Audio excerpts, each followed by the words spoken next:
Hey there, welcome back. My name is Michael Brett Howard. Today, we've got something super exciting to talk about. We do. It's one of my faves. It is. And this is why I'm really pumped up about it, because Jason Palliser has talked about this a few times. We've recently released new training surrounding this, and we've gotten tons of good feedback, a lot of questions, which is why this video is here. Yes. And so we're excited. But before we get into this, you know we have one request.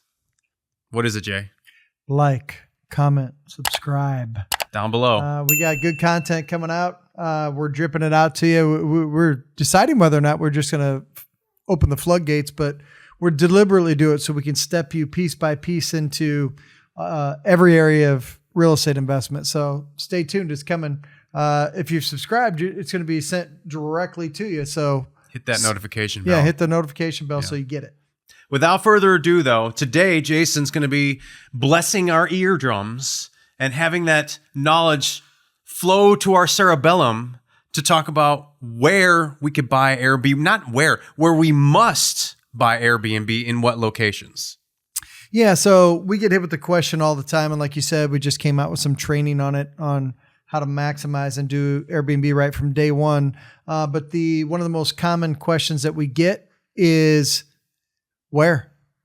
Hey, where do I get an Airbnb? Like, what areas are good locations? And so let's start breaking that down. So I really, and again, this is video, so pause it, take notes, then press play again. Like, this one's important. Like, it's my favorite exit strategy, folks. We do a lot of wholesaling, but we cherry pick and keep the ones we want for cash flowing assets. And it's my favorite exit strategy at this point. Been doing this for 25 years and some of the best cash flow you'll ever experience. So can't do that unless we start to zero in on where are we going to do it at, right? So let's dive into that. So what are some good areas to grab Airbnbs? So let's break it down. Let's go with what I call low-hanging fruit, okay? Anywhere that's a vacation destination. So anything that has beaches surrounded by it. So let's just go with some of the known suspects, right? So anything with a beach by it, you can identify a property, and people to go to vacation there will be a good spot for you to look into. That's one. Two is I'll just use Myrtle Beach as an example. Places that have lots of golf courses where people like to go vacation and have some downtime when they're not working, right? So places like that. Wine country. Okay, so people take trips to California to hit the wine country. So anything centered around that. And then one of my newer favorites. Okay, so one of my newer favorites is also ski resorts. We actually got a property that's in the mountains. We just closed on that a little while ago, and that one's just producing hands-free revenue. So what's the moral of the story, right? And I'm going to give you some less known things, some items to consider to where you can identify some other good areas for some massive cash flow in Airbnbs as well. But those are the main suspects to start out with. So, well, and let's not forget the most delicious part, because the low-hanging fruit is delicious, especially the one you went to Colorado. That really makes my stomach burn with hunger. Yeah, Mike likes Colorado. So we're like, hey, we got an Airbnb on the mountain. He's like, excuse me, say that again. Oh yeah, I was whispering in his ear. Oh, you mean we have a property on the mountain? Exactly. I think you meant to say we, right? So the known ones are by beaches, wine country, mountains, vacation destinations, golf courses, like golf, big, well-known golf areas. Those are some of the easy ones right out of the gate. Now, some other ones that people don't talk about as much that can be literally like backing up the Brinks truck for you from a revenue standpoint on a monthly and yearly basis are college towns. So if you have college towns, you can look to identify a property. This is where I like to go after tired landlords, just so you know. So college towns where people are coming and going. There's parents' weekend for everybody coming up to see their kids. There's There's the sports, there's the football, there's the baseball, there's the basketball. And so there's constantly stuff going on where people are coming into town for a short amount of time, which is a perfect time to look for an Airbnb or short-term rental. So that can be an absolute cash cow for you. So look into that. And then, hey, while you're learning, stop for a second and get the book, The Art of Flipping Deals. Here's how easy it is. Just go to the website, theflippingbook.com. And what you're going to have is an instant download on how we flip deal after deal after deal with predictability that others can't find. Anywhere near the big sporting events. Like for me personally, in fact, I'm wearing RV Pilot, right? Bought an RV so I can travel and go to different areas. For me personally, because I like football, travel to all the different football stadiums. So anything centered around sporting events, so by any of the NFL teams or college teams that you can identify a property, it may be an absolute bona fide cash cow for you. Okay. Other ones that most people may overlook or not think about are by the airports. Now, this could apply to almost anywhere. People come and go for work, you name it. A family member gets sick, heaven forbid, but it happens, and somebody's got to come into town for a day or two, and they don't have a place to stay. So if you can identify a property near the airport, you'll have a good booking ratio there, because a lot of people are just coming in for a day or two for a specific reason. And if they can have a property that's close to the airport, that makes it easy for them to get in and out of that city. So those are things to consider. Other things are areas that have a lot of activity, specialty historic sites like St. Augustine in Florida, one of the oldest spots in the United States that still has it's got some cobblestone streets, old buildings, war shelters that everybody likes to come visit and check out from a tourism standpoint.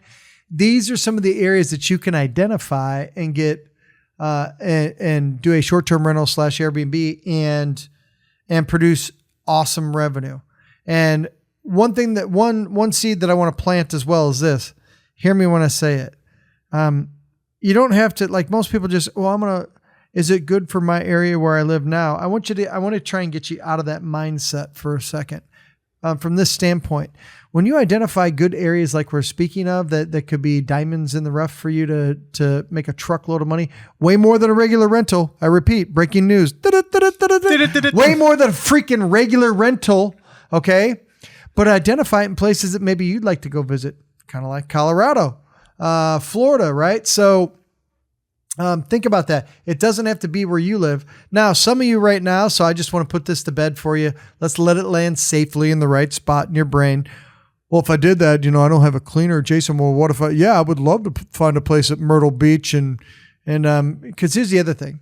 A place that you like, you can visit it yourself. You understand that you can block out dates so no one can book your property on those dates. And now you have a place to go, and it saves you the price of spending money to go there like you normally would. That's why we got one in Colorado, because we go there 3 weeks during the winter, and we'll spend $15,000 between the 3 visits on average. And so we've just saved ourselves that, and now we're getting income, right? So think of areas that you would like to go. Now, some of you have floating around in your brain, which drives me crazy. Well, I wouldn't know how to clean it. There's websites, okay?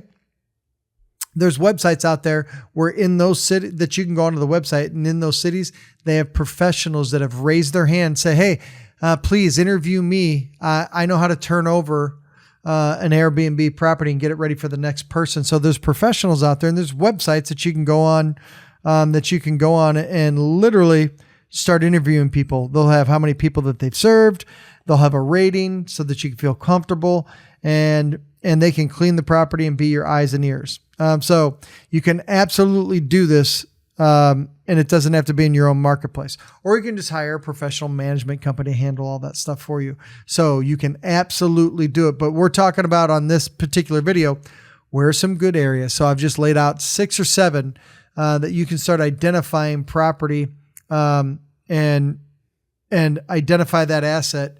And let's say on a regular rental on a property in that area, you make $500 a month on cash flow. If you turn it into a short-term rental because you've identified it in one of these areas that I'm speaking of in this video. And by the way, if you like this, if you have questions, comment, and we'll answer them for you, or shoot another video on the questions that you have. And subscribe to the channel because we got more good stuff coming. But where you might make $500 a month, now you're making $3,000 a month. Like we just on a few that we have, we're well into the six figures. And I'm talking about just 3 or 4 properties off the top of my head. Yeah. In particular. Yeah. $3,000 or $4,000 a month on a vacation rental property in a desirable area that you like to go visit. And I wanted to bring this up, and I'm going to say something. I'm going to spin it back to you because I know we're getting towards the end of our video here, and I know this is going to be something that irks you and you're going to have something to say on. Yeah. So we were actually, my wife and I were You're really going to piss me off ahead of time, huh? Okay, great. I have to. I got to prep you for this. So wonderful. So my wife and I, we were doing exactly what I said. We were looking in a destination in Michigan, an area we like to travel. We would love to live there, but it's more of a travel destination. And so we were looking for an Airbnb and a place that we would go visit. And in that quest, we were talking with the agent and whatnot and finding out the local rules for the Airbnb, what they're allowed to have and whatnot. And he was, kind of giving us some insights as to, well, in this township specifically where most people would love to have an Airbnb, it's not allowed. But he said on this lake, and he gave us some tips. If you pick here, here, and here, not many people really know about this. They don't have an Airbnb law that says you can't do this. Correct. Yeah. So some inside knowledge. But I know you have more insights on that particular rule on which townships and whatnot allow it. Yeah, correct. So you identify an area that you think would be good, and then you just call the county and just ask for zoning and planning. And if that's not the right department, typically it is, then they'll put you to the appropriate person at the county to talk to and just say, what are the rules for vacation rentals or Airbnb? Like we've had several clients that are like, well, in my area, you can't do an Airbnb. And we found out in literally under 2 minutes that you can. There's just different rules. Exactly. And meaning this, instead of just accepting bookings left and right, in a lot of areas where people walk around, maybe even youth, well, I heard in my area I can't do a vacation rental or Airbnb. Chances are that's not the case. Chances are people say that because you can't take a 2-day booking. So people just walk around and infused into your brain, well, Airbnb is not allowed here. What you may find is that it has to be at least a week's stay, so you can do it. What you may find is that it has to be a 2-week stay, or that you can actually just rent out for 2 days, 3 days, 5 days, even though you've been told that you can't, but you can only do it 10 times a year. And then after that, it has to be a 30-day stay, right? So I don't want you to take what you think right now because you've heard it from someone else. I want you to actually streamline that on areas that you're thinking about or identify, or even in your hometown, and simply ask the county, what are the rules? But there are plenty of areas that are in around maybe areas that you're thinking about that are what we call unincorporated. So if somebody says, well, in here, you can't do it unless you do it this way, and it doesn't meet what you want to do, then say, are there any unincorporated areas around here? Like we have one down in Florida. There's a couple that make it 30-day stays or more. But then literally, I'm talking one stoplight over, it's unincorporated, and I have 3 zip codes to play in, even though I wanted to be right here. 3 zip codes to play in that are literally less than a quarter of a mile away that are unincorporated, and they don't have any rules. Okay? So hopefully that resonates with you. You can do this. Now, I'll end this video with places that maybe you want to steer clear of. That is a great thing to do. I was actually just going to say, hey, Jay, are you going to give any warnings of maybe what to look out for? Yeah, so steer clear. Okay, so steer clear of, and it may, again, should go without saying, but you're going to say it anyways, right? Yeah, I'm going to say it. Like steer clear. Like we stayed at one, and we didn't do the research, so shame on us. We stayed at one that was literally right next to railroad tracks. Not a bad area. It was convenient for where we wanted, but it was just trains just rolling. Sounds peaceful. Yeah, just rolling through there. Commercial, like if it's just all industrial commercial, like power plants and factories and this and that, and not a lot to do, so it doesn't have a lot of amenities. So just pick and choose, but I'd steer clear of stuff like that. You can always move literally 0.1 mile or 0.2 miles over and find a desirable area. So those are some tips. It's my absolute favorite exit strategy for any real estate lead that we have, we always evaluate it first. Will this Airbnb and cash flow really well? So take this and run with it. Start looking, identifying, ask the county, ask the economic and planning department, who do I speak to about what are the rules for short-term vacation rentals, so you have a clear-cut plan in literally less than 10 minutes on what you may or may not want to do in an area. Absolutely. Okay? Don't shy away from doing Airbnb. It's a hugely profitable and enjoyable business and strategy to get into. Just identify the right areas, rewind, watch what you need to, take some notes, go check out a few areas, and then comment below. Hey, is this a good area? What do you think about this? I'm kind of trying to do an Airbnb. Let our team get involved. And then absolutely, like you said, subscribe, because we'll be dropping more Airbnb bombs in future videos. See you soon.